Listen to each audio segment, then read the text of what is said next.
Welcome to the Black Table. I'm Greg Carr, your host here on the Black Star Network.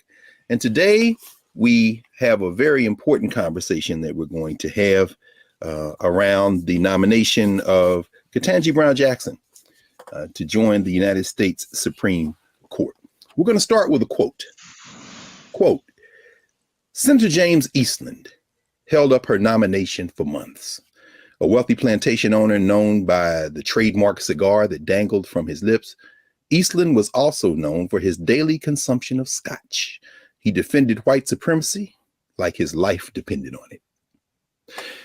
That is a quote referring to the racist chair of the Senate Judiciary Committee, Senator James Eastland from Mississippi, a staunch white supremacist, as he held up the confirmation of the first woman of African descent to serve on the federal bench, Constance Baker Motley. That's taken from Tomiko Brown Nagin's new book, Civil Rights Queen, Constance Baker Motley and the Struggle for Equality.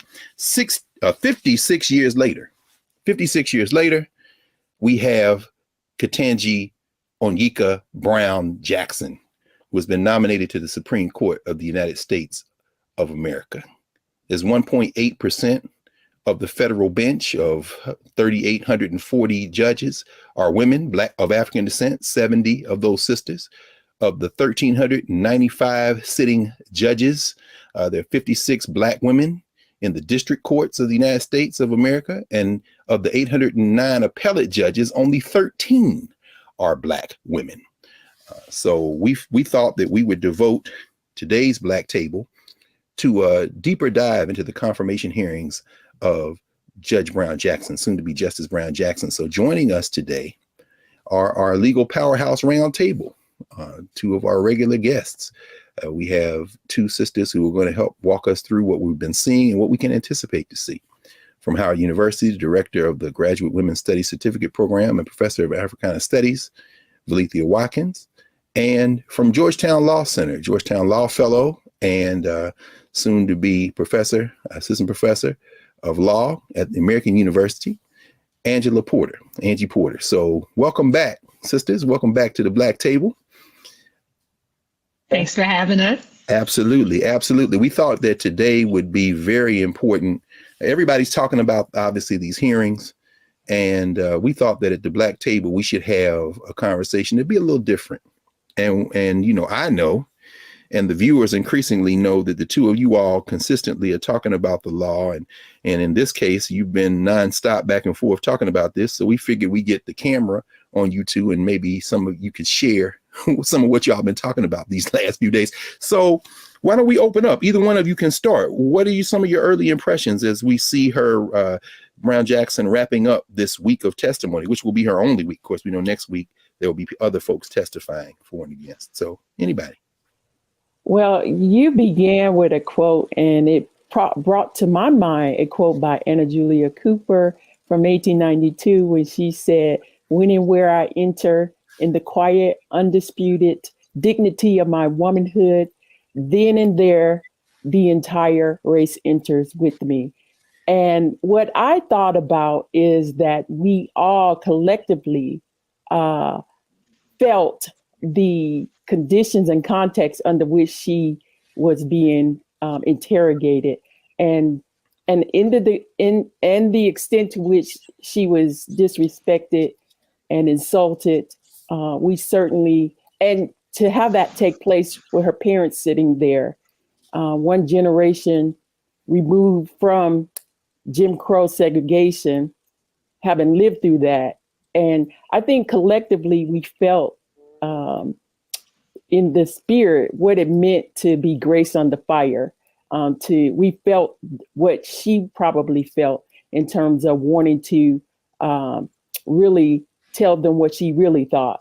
But I think she understood the assignment and she delivered. She definitely was grace under fire. She definitely demonstrated that she has a command of the law, that she is highly skilled, and she demonstrated that she was the daughter of educators, because I think she was able, when given the respectful opportunity to address the substantive issue, to break down complex legal concepts and ideals in a way that is understandable, in a way that the average person could grasp. So I'm looking forward to her in that context, being a liaison to the community and to help people understand the law better.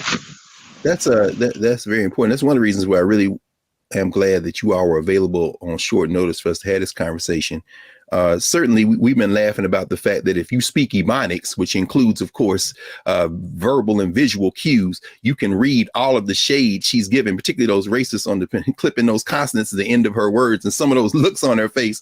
And her parents, of course, as you say, sitting there, two HBCU grads, and her father went to North Carolina Central undergrad. I think her brother went to Howard, didn't he? I think it was undergraduate work at Howard. I mean, the race is all over this thing in so many ways. Angie, what do you think as you've been observing these conversations? Well, first I want to say, because last time we were together, we talked about several of the women on the short list. Yes. And so I just want to start off by, giving them a shout out because I can't imagine how it must feel to have such an opportunity presented to you. People like Leandra Kruger, Michelle Childs, Wilhelmina Wright, and the many others we talked about. And then, that once in a lifetime opportunity is gone. So I just want to say I remember them, while also saying that Ketanji Brown Jackson has shown us that, man, she a bad girl. She a bad girl. And if I'm not infantilizing her, I'm not insulting her. That's the highest compliment. She bad. Yes. And folks who underestimate her or who challenge her need to watch out because she a bad girl. And so that's what she showed all of us these last couple of days. And I'm sure, that's what we do. That's what our people do. We go in there, and as you said, if you catch the language, if you catch the cadence, you know what is being said, even without words. And I think that she really channeled that tradition these last couple of days, relying on something that was deep in there in her identity. A friend of mine, a dear friend of mine, Reagan Henderson, she actually works at a law firm. She does diversity work. She was tuning in and she messaged me and said, Angie, I feel triggered. And I think a lot of people said that to me these last couple of days. And I'm sure we've heard that in our community. I feel triggered watching this because, as a Black woman, you have to go in the room and you're overqualified and it's not enough just to be that. And as a lawyer who's watched these confirmation hearings and who's worked for judges and appeared before judges, I just gave a gentle reminder that, hey, this is what they do. This is to be expected behavior. It's political theater. Mm-hmm. They are playing their own game. And Ketanji Brown Jackson is not a spring chicken to this. This is her fourth time going through such a proceeding. This is the most intense one, I would say, but she knows, and she also is playing strategy. She knows when she can nod and when she shouldn't. She knows when she can become impassioned and when she can't. And so I want us to appreciate her agency and her strategy as well, because she is also participating in what has become, unfortunately, over the years, a game. But she played that game. And that's why I say she a bad girl, because she played it well.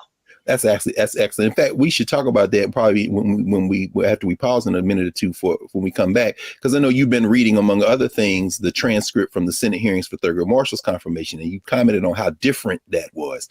And of course, Valika, you remember we were in law school watching Clarence Thomas's confirmations, which were highly politicized. And it made me go back and look and just reflect. Jimmy Carter had no judicial appointments. Of course, the guy who came after him, Reagan, got several bites at the apple with O'Connor and Rehnquist and Scalia. His nomination of Robert Bork, of course, as we know, becomes the turning point. Bork was a pure ideologue. And since then, these hearings have become so incredibly political. And so I'm wondering, as we kind of take the next couple of minutes, what does it say about where we are that Black folk in general and Black women in particular, the handful, have to be almost superhuman in terms of their credentials. I mean, Constance Baker Motley argued 10 cases before the Supreme Court, and she was 9-1. And the one that she lost, Swain versus Alabama, ended up being overturned, and they used her arguments to go. I mean, and Ketanji Brown Jackson is arguably the most qualified nominee in the history of the Supreme Court. What does it say to have to be that? What does that say to y'all about the standard that we are assessed by in this society, particularly Black women? Well, I think we need to be very careful as we're looking at this, because, one of the things I find problematic is sometimes when Democrats are trying to laud the credentials of one of theirs, they're often prone to quote Republicans as not as a bipartisan way of talking about these issues, but as a way to say, well, they have given a stamp of validation or approval, and you never see the opposite happen. So I think she very much understood. I think what Professor Angie was talking about, Porter, what she was talking about, that she had strategy, and she understood that they were deploying certain very old tropes and traps, landmines in some of the questions they were asking her. And she carefully and very skillfully navigated those traps. And I think to add to what you were saying, Dr. Carr, her ability to use nonverbal communication cues to throw shade, to speak her, to not just passively accept what she was doing, but to very strategically use her body language to clap back in ways that demonstrated that she had agency and self-respect in the face of these kind of attacks. It was interesting, as we saw, I believe you say, on Wednesday, Cory Booker. I love Cory Booker. He's a beauty, now his image of America is clearly a fantasy. It's almost like talking about Santa Claus. But she teared up a little there. And Angie, I'm thinking about this even as you said in a moment ago, the political theater of this. It's almost like everybody's giving campaign speeches. Are y'all lining up to run for president in 2 years? I mean, but last night I was in class, the other night I was in class with my students over at Howard Law. And one of the things that kept coming up over and over again, a couple of them were actually in the room for the confirmation. They were actually been able to go in. And one of the things that one of the sisters said was, Cory Booker should have let her speak. You have any thoughts about, not that he was trying to help her, but she can't talk. And so what do you think, about even the rhythm of these debate kind of speeches these senators are giving? Oh, there he is. Yeah. Look at him. He's so happy. Anyway, go ahead. Say something. Yeah. It's all political theater. And the Republicans are participating in it, but so are the Dems. So they are, as you said, giving their campaign speeches. Everyone's trying to appease their donors and their base. The Republicans are trying to appease their conspiracy theorist base who believe there's a cabal of Democrats abusing children. But Cory Booker also trying to appease his base. So, and I think when Judge Jackson teared up, I think in part it was a release too, as a result of the volley that goes on. Because one thing that they do, if you watch for a sustained amount of time, is that the GOP senators just totally rag on her and attack her, and then the Dems rehabilitate her. And they give her the softball questions. They even suggest answers, or they just answer for her in order to rehab. We call it in the trial process rehabilitation. So I think a lot of that was going on. I think the point I would leave people with is that it is all very much theater, and we should appreciate it as such. Excellent. Well, I'm very excited. We're about to take a break because in this next section, y'all, we're going to hear these sisters get into the time when Judge Brown Jackson has spoken. And one of the reasons we wanted to do this special episode of the Black Table devoted to the confirmation hearings is because we want folk to be able to translate what you're seeing. And so when we come back, we're going to get into this seeming obsession with child pornography from young Josh Hawley out of Missouri, from Ted Cruz out of Texas with critical race theory, and some of these accusations of her being soft in terms of sentencing guidelines coming from these senators, many of whom are from states of the old Confederacy. Let's just call them the children of Senator James Eastland of Mississippi. So back in a moment with the Black Table, and you all make sure you come back for this. You're going to learn something. I think we all will. Back in a moment.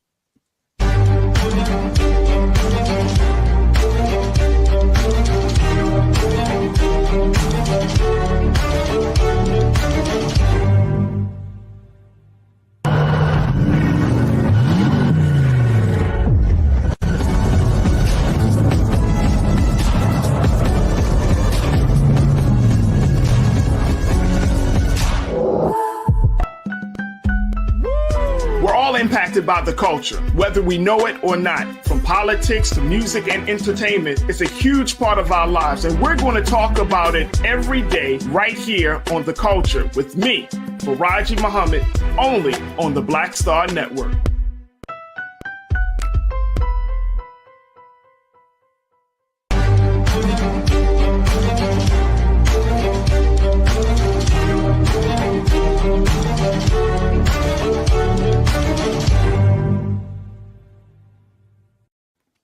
Welcome back to the Black Table. Greg Carr, Black Star Network, and we're joined today by two of our regular guests in our Legal Scholar Roundtable with Professors Angela Porter and Valethia Watkins. And when we left, we were just beginning, Angie, you had just begun to lead us into a shift from what these senators have been talking to each other and their constituencies about, and Judge Brown Jackson speaking for herself. Help us understand, both of you, and I know it's interesting listening to you all talk about this. You know, what is this stuff around child porn, and what's the stuff about sentencing guidelines? You know, Angie, could you take the first bite at this, maybe, because it seemed like you've experienced some of this stuff firsthand. Well, yeah, thank you. I did clerk for a federal judge and interned for another federal judge, so I'm familiar with the sentencing process at the federal level. And I think we all know. I mean, we all actually, if you don't mind, right, interrupt. No, that's very important, because perhaps we can maybe take a clip of Senator Cruz questioning her around these pre-sentencing documents, and maybe that'll, you know, because everybody watched it, but then maybe you can help us translate what we're watching, because I don't think necessarily we know why she responded, how she responded, and what her background prepared her to respond in a context like this. Let's take a second and look at this guy from Texas, Ted Cruz, Raphael Edward Cruz. Never studied critical race theory, and I've never used it. It doesn't come up in the work that I do as a judge. So with respect, I find that a curious statement because you gave a speech in April of 2015 at the University of Chicago in which you described the job you do as a judge. And you said sentencing is just plain interesting because it melds together myriad types of law, criminal law, and of course, constitutional law, critical race theory. So you described in a speech to a law school what you were doing as critical race theory. And so I guess I would ask, what did you mean by that when you gave that speech? With respect, Senator, the quote that you are mentioning there was about sentencing policy. It was not about sentencing. I was talking about the policy determinations of bodies like the Sentencing Commission when they look at a laundry list of various academic subjects as they consider what the policies should be. Okay, but you were vice chair of the Sentencing Commission, so let me ask again, what did you mean by, because that was an official responsibility of yours, what did you mean by what you were doing was critical race? What I meant was that there are a number of, that slide does not show the entire laundry list of different academic disciplines that I said relate to sentencing policy, but none of that relates to what I do as a judge. So, Judge Jackson, all of us will agree that no one should be discriminated against because of race. When you just testified a minute ago that you didn't know if critical race theory was taught in K through 12, I will confess I find that statement a little hard to reconcile with the public record, because if you look at the Georgetown Day School's curriculum, it is filled and overflowing with critical race theory. That among the books that are either assigned or recommended, they include Critical Race Theory, an introduction. They include The End of Policing, an advocacy for abolishing police. They include How to Be an Anti-Racist by Ibram Kendi. They include literally stacks and stacks of books, and I'll tell you two of the ones that were most stunning. They include a book called Anti-Racist Baby by Ibram Kendi. And there are portions of this book that I find really quite remarkable. One portion of the book says babies are taught to be racist or anti-racist. There is no neutrality. Another portion of the book, they recommend to babies confess when being racist. Now, this is a book that is taught at Georgetown Day School to students in pre-K through second grade, so 4 through 7 years old. Do you agree with this book that is being taught with kids that babies are racist? Senator,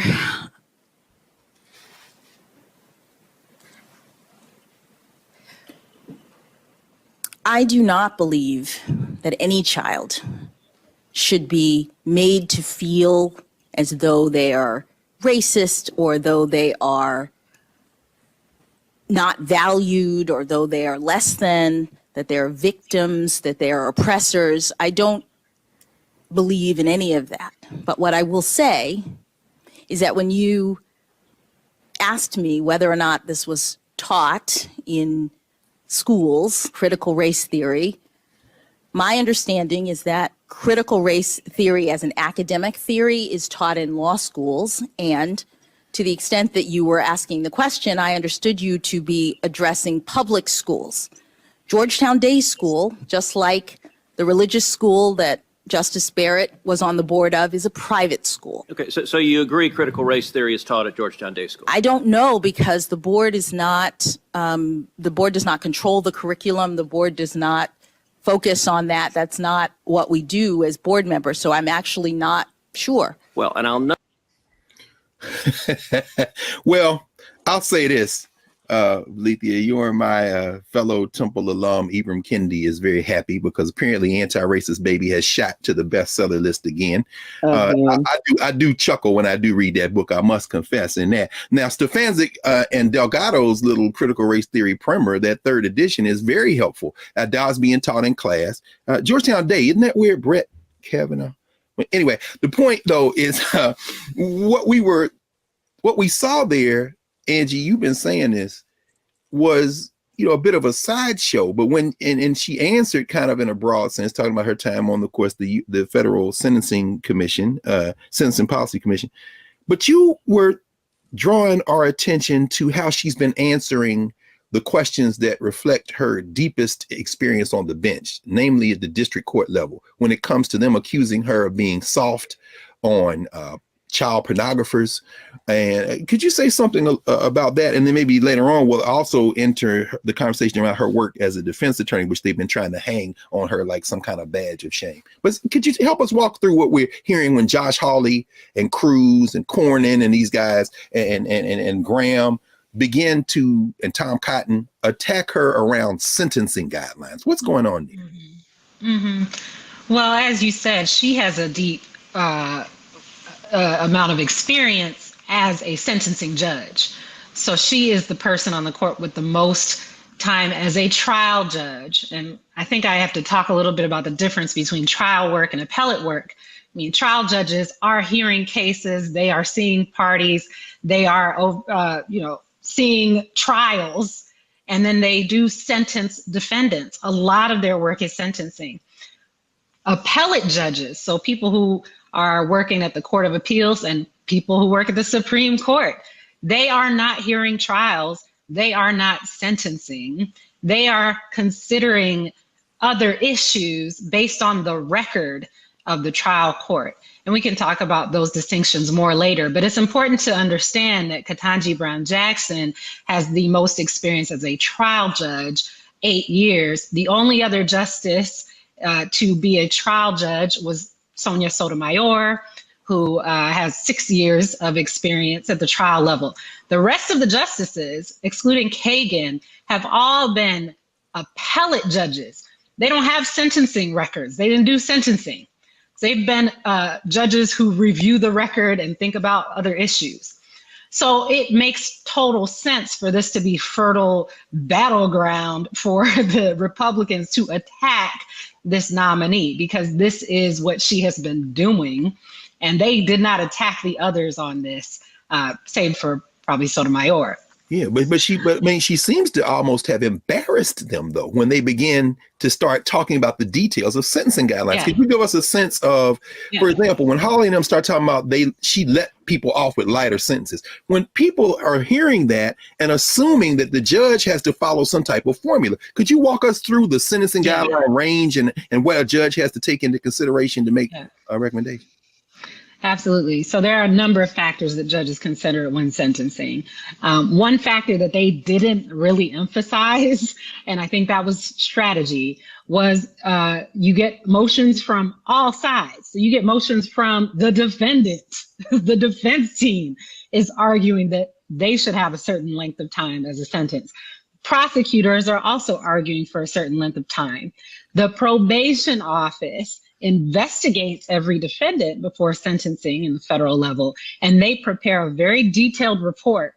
It's not just 1 or 2 pages, it's a packet of that person's whole history, and they plug these values in to the US sentencing guidelines, which is a really complex regime of sentencing guidelines, more complex than the state sentencing guidelines, in my opinion.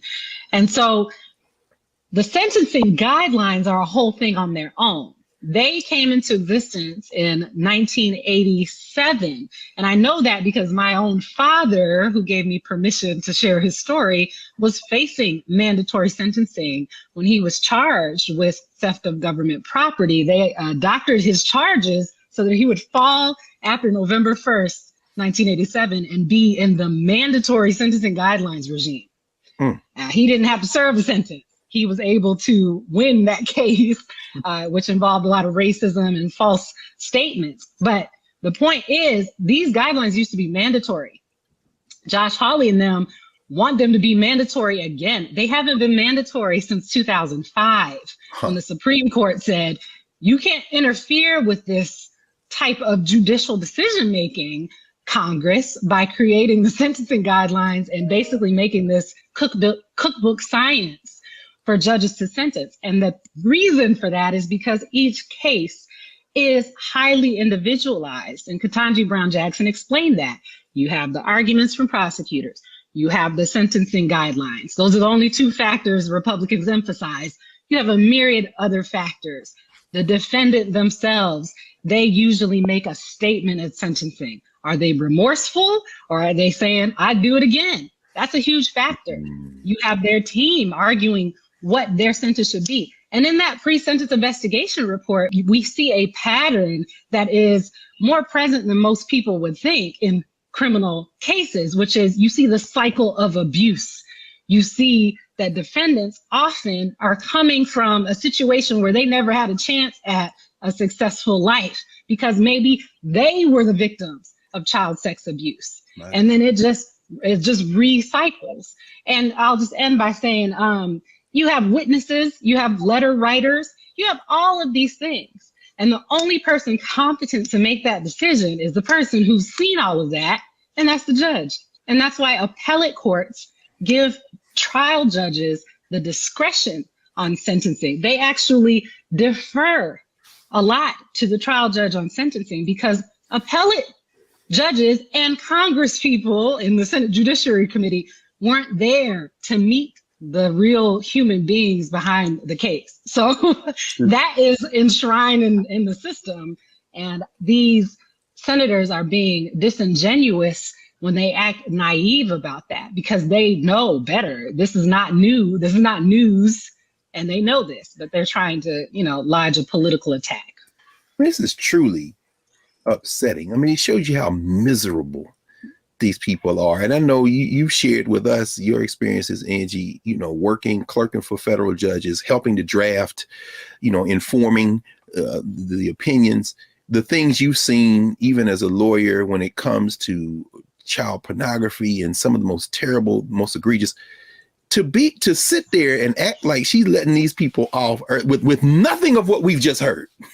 Lethea, I'm wondering, and we're going to get a quick answer from you and then go from a break and come right back, and we'll come back. But I'm wondering, generally speaking, what kind of message do you think this sends, or are they trying to send by this clear distortion of her work? Well, go ahead. Yeah, I think what she is demonstrating is that,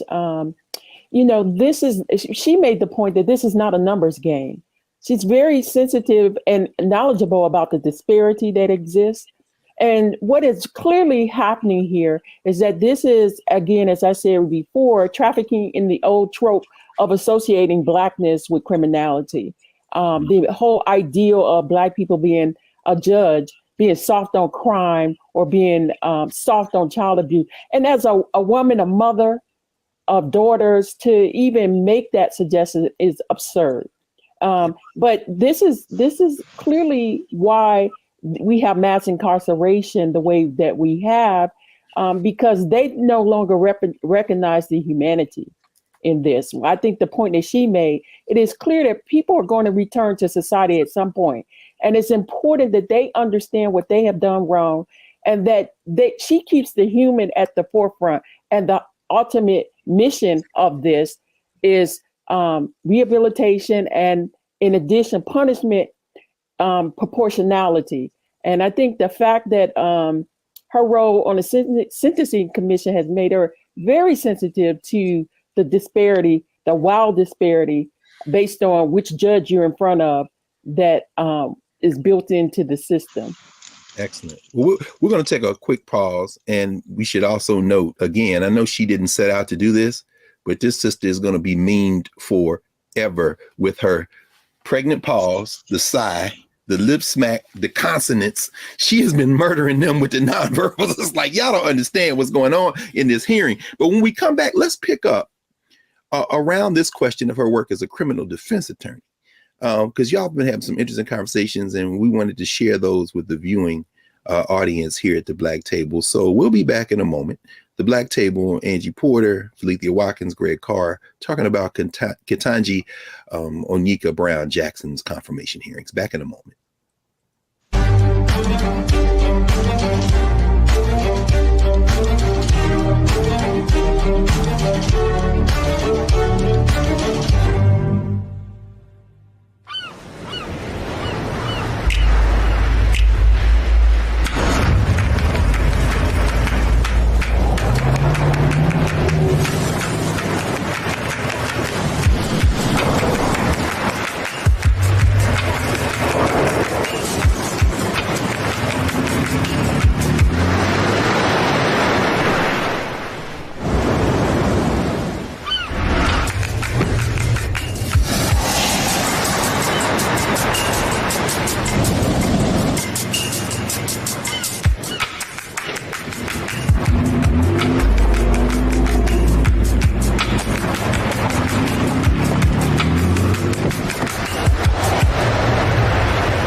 Don't you think it's time to get wealthy?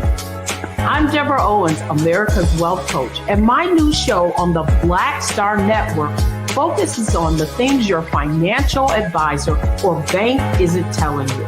So watch Get Wealthy on the Black Star Network.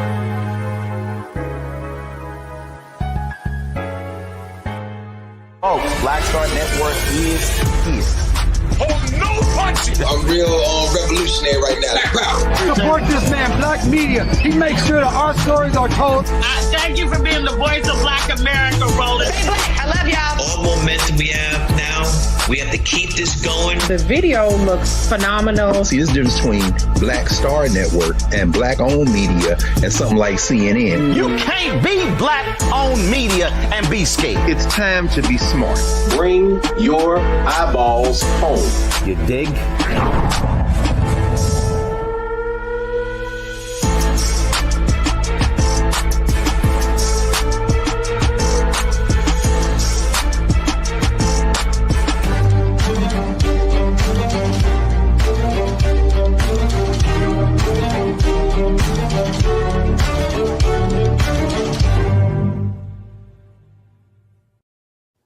Welcome back to the Black Table. I'm Greg Carr, joined today by two of our great legal scholars, Angie Porter and Valencia Watkins, talking about the confirmation of Ketanji Brown Jackson, the hearings.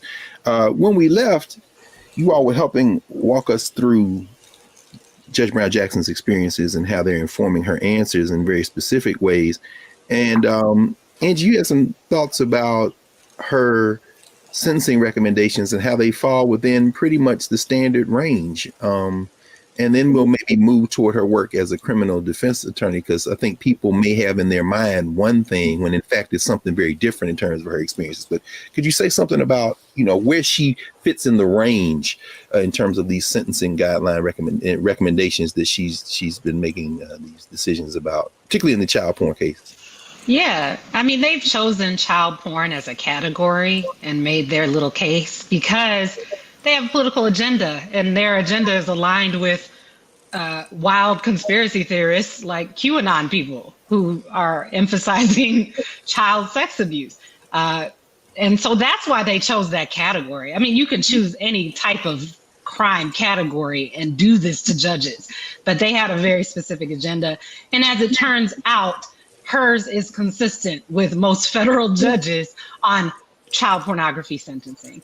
So child pornography is a federal crime. The FBI investigates it. It appears in all districts, I'm sure, across the country, because these are online crimes. There's production, there's distribution, there's just viewing. I shouldn't say just, but there's a spectrum of conduct. And that's the one other thing I want to say that Ketanji Brown Jackson was saying. Most people are exposed to one court case in their life. And court watchers see a subset of court cases. You know who sees the most cases? Judges. That's all they do, is they sit and hear cases. And so when you hear one child porn case, you think this is the worst thing I've ever seen in my life. Yes. And they are not, this is not for the faint of heart. This is heinous stuff. Even as she said, reading the descriptions of these images, which I've had to do in my career, is haunting. But think about if you're a judge and you've seen several of these cases. So the first case might seem like the worst, and then you get somebody who's producing, and that's even worse. And then you get someone who received images and you're like, well, this is not as bad as the producer. They're all heinous. This is what I mean by a spectrum of conduct. And sentencing tells us, the sentencing regime that Congress created tells us that the person on this end of the spectrum shouldn't have the same sentence as the person over here. But what you see these politicians who know this falsely claiming is that everybody should get life, they should be under the jail for every child pornography crime. And that's just pure lies. They know that is not how sentencing works. Now that's interesting, Angie, you bring it up. And Valencia, all three of us have spent time on Connecticut Avenue at Politics and Prose bookstore back and forth. And right next to it is Comet Pizza. And of course, it's Pizzagate. If memory serves me correctly, Valencia, I don't know if you want to jump in. Didn't Ketanji Brown Jackson sentence the guy that drove up from North Carolina with that gun? Yeah, that was the Pizzagate case, and she was the judge in that case. And she definitely sentenced that person. And he was one of those people listening to the QAnon conspiracy theories. And this seems to be in line with them being angry at her sentencing this person. Wait a minute, you mean they're saying she's soft on child porn, but she should have let this guy who drove her from North Carolina to murder people go. Exactly. Exactly. Well, she only gave him like, what, 4 years? Yes. So that they're okay. The prosecutor asked, I think she gave yeah. No, what we say the prosecutor asked for what now? Well, I think he asked for 4. No, he asked for 4 or 4.5, and she gave him 4. Huh. So very close to what the prosecutor asked for. But again, they're talking as if the way they want a judge to react in this case is almost like have a computer and you just plug in some factors and always come out at the top end. Then what's the point of having judges if you're just going to be mechanical about it? And so it's important. And that's what Professor Angie talked about, is the spectrum of seeing the disparity and the differences is important. But this soft on crime charge was the very same. If you go back and look at the confirmation hearings with Thurgood Marshall, the very same charges were leveled at him, that he was soft on crime, by Senator Eastland that you mentioned at the beginning. And so, he's coming about at the time of the rebellions in 1967. That's right. And they basically were saying crime is rising and it's Black people, and blackness and crime should be conflated, and you're a Black man, so you can't do justice. Well, let's talk about that. Let's talk about that, three of us. In fact, the two of you all, because a lot has been made of her work as a criminal defense attorney. And we know that in the appointments that Joe Biden has made, roughly a third of which being women of African descent, non-white women, the charges from this Judiciary Committee have been, particularly if they have any background as defense attorneys, like that's a crime or something. Could either of you speak about that? And Angie, you said some things, interestingly enough. People think she was walking in with her little briefcase, defending people, meeting in the jail with them, but that's not at all her background experience. Or am I overstating that? No, I think, there are a lot of misconceptions about just how the legal system works, because we are exposed to it through TV, and appellate experience is not as cinematic because appellate lawyers are writing briefs and they are making arguments to judges, but they don't have the jury. They don't even have the client there necessarily. And Ketanji Brown Jackson hasn't been trying to hide this. She said at the confirmation hearing, I was a federal appellate defender. Her Guantanamo Bay clients, she didn't even meet them. And she made a point to say that, like, don't get it twisted. And the Senate Judiciary Committee understands what that means. I think a lot of the public doesn't. They think there's just public defenders who are the ones who you typically see on TV at the trial level, not at the appeals level. The trial level public defenders are the ones who are in the hall with the client, who just met the client right before they came to court, or the one they call in because the person doesn't have or can't afford an attorney. And they are the ones churning and churning and churning cases because they have so many. Federal appellate defense work is going to be different. And again, she owns that. It's important to emphasize that here, because if you think they came down on her for federal appellate work, I mean, Thurgood Marshall's the only other justice with criminal defense work. Judges are overwhelmingly prosecutorial in their background experience. Thurgood Marshall was out here defending. He wasn't a government public defender. He was a private defense attorney.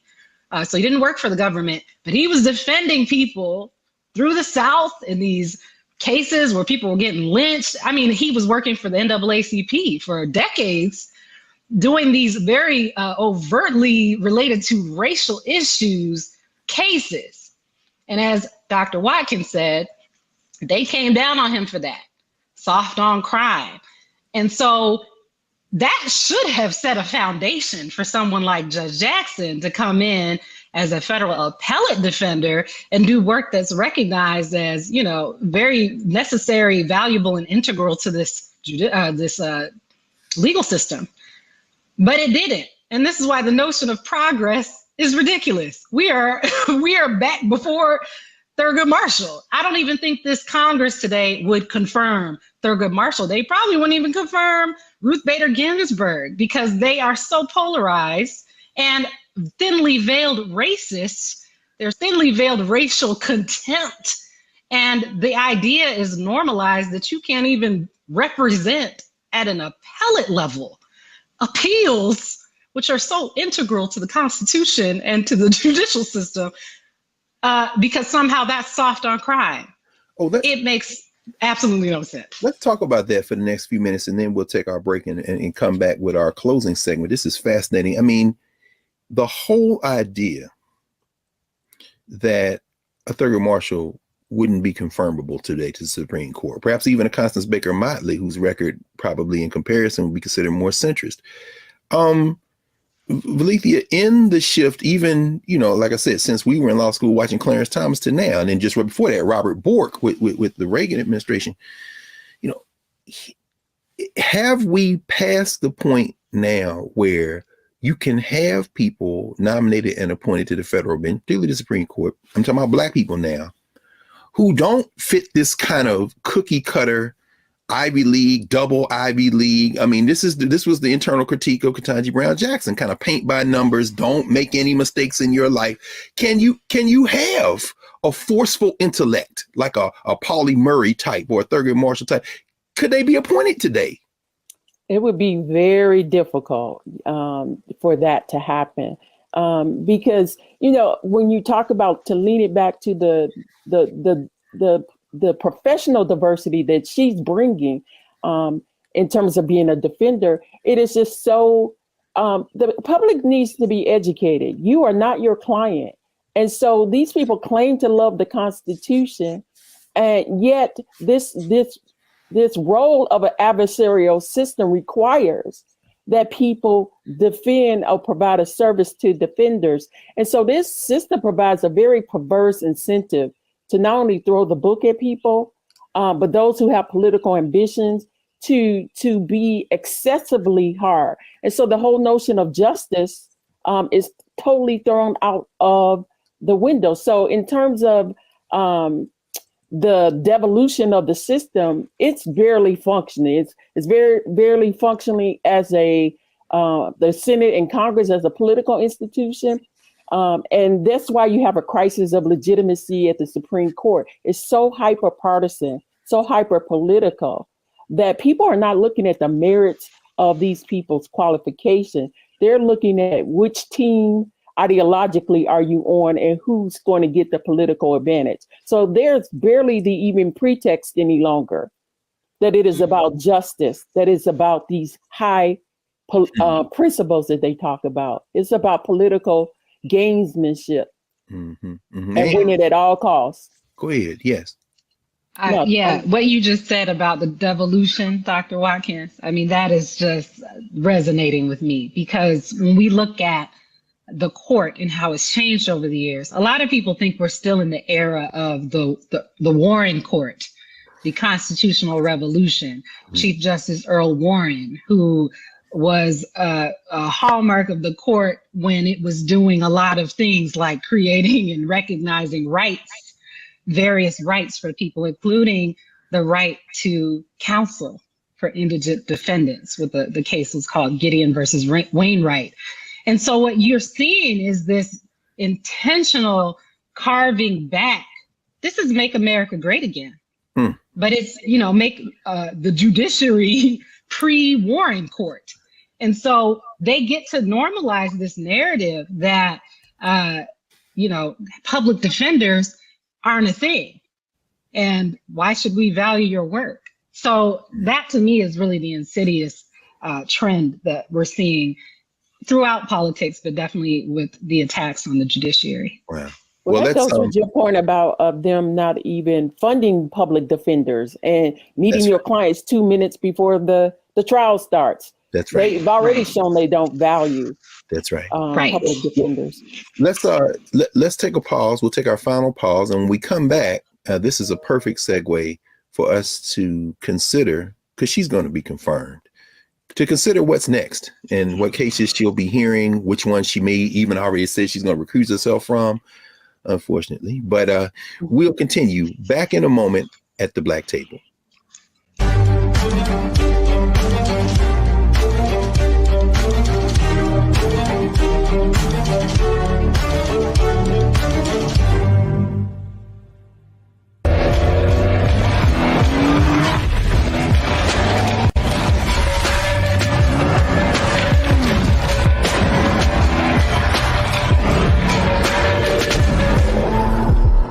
time to be smart. Roland Martin's doing this every day. Oh, no punches! Thank you, Roland Martin, for always giving voice to the issues. Look for Roland Martin in the whirlwind, to quote Marcus Garvey again. The video looks phenomenal, so I'm really excited to see it on my big screen. Support this man, Black Media. He makes sure that our stories are told. See, there's a difference between Black Star Network and Black-owned media and something like CNN. I got to defer to the brilliance of Dr. Carr and to the brilliance of the Black Star Network. I am rolling with Roland all the way. Honored to be on a show that you own. A black man owns the show. Folks, Black Star Network is here. I'm real revolutionary right now. Roland was amazing on there. Stay black. I love y'all. I can't commend you enough about this platform that you've created for us to be able to share who we are, what we're doing in the world, and the impact that we're having. Let's be smart. Bring your eyeballs home. You can't be Black-owned media and be scared. You dig?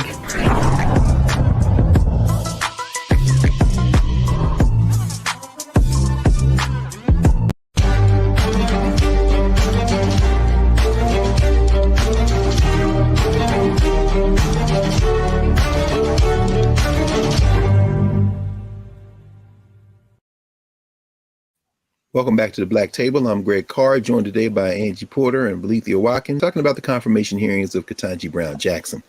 So as we were talking, let's look ahead.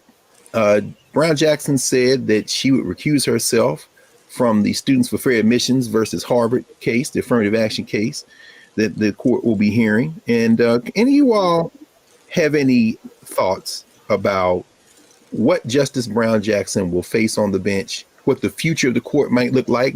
Clarence Thomas has been ghost for the past few days. People are speculating perhaps his will be the next seat. I'm one of those people, by the way, that would speculate whenever the next vacancy comes open. I'm thinking it's going to be Clarence Thomas. Any thoughts on what Justice Brown Jackson will be walking into on the court, and how perhaps can we even predict how she would rule on any of these cases?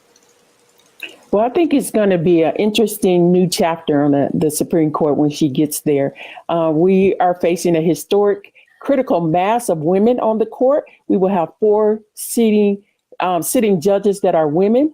And so it's really going to lay bare the fallacy of gender uniting women, because they're going to outreach to Amy Coney Barrett. But I think they will not be able to pierce that conservative veil that she's behind. And so I think we're going to have a dynamic duel in terms of dissent between Sotomayor and Jackson. I look forward to hearing her questioning from the bench and the kinds of the insightful and very powerful dissents that they were right. And I'm not leaving Kagan out. We're going to have 3 women on the liberal wing, which is in a new chapter. But I think Sotomayor and Jackson are going to be the dynamic duel. Interesting. Angie, what you think? I like the way you phrased that, Belethea. That's going to be because Sotomayor be giving that straight fire. I don't know if y'all saw the per curiam opinion that came down this week as it relates to voting rights in Wisconsin, and she blew them out of the water again. Sotomayor, do you think, Professor Porter, that we're going to find in Ketanji Brown Jackson somebody's going to rival Sonia Sotomayor, who has gotten more and more fiery as she's been on the bench? You know, it's hard to know. And that's what's been frustrating for a lot of viewers of the confirmation hearing. We're in an era where you can't have strong opinions and get on this court. So again, this is a far cry from Thurgood Marshall.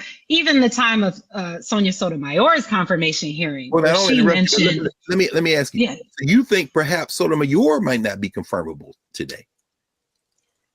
Honestly, I think, I think she would be confirmable, but I think she would have played her hearing differently, because even then she said that part of her interpretation includes personal and professional experience. And the Congress has become so polarized and shifted to the right that even those are bad words when it comes to judicial interpretation.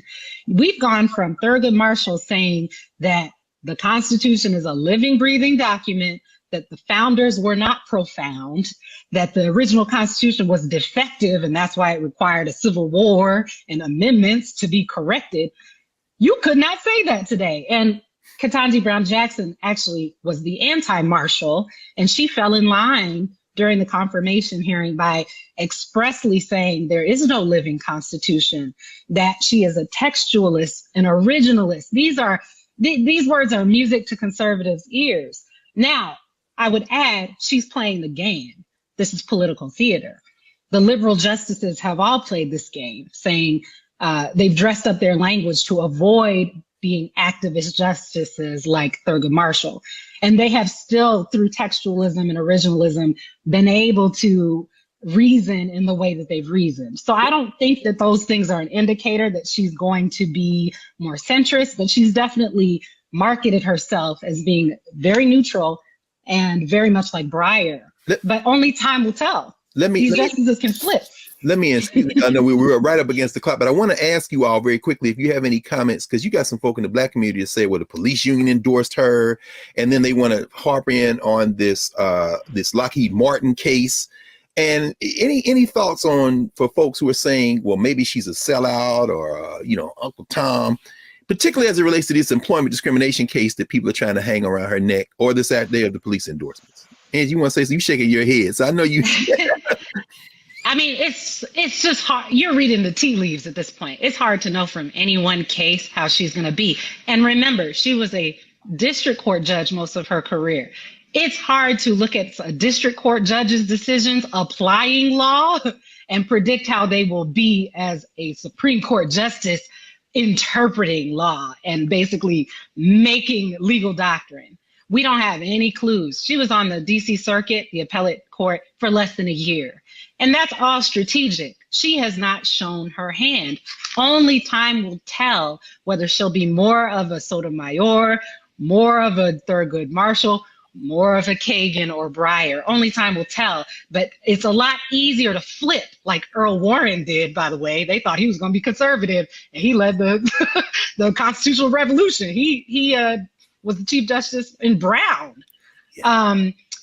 It's easier to flip when you don't have a boss to report to and when you don't have another confirmation hearing to sit through. So hopefully she will be bold.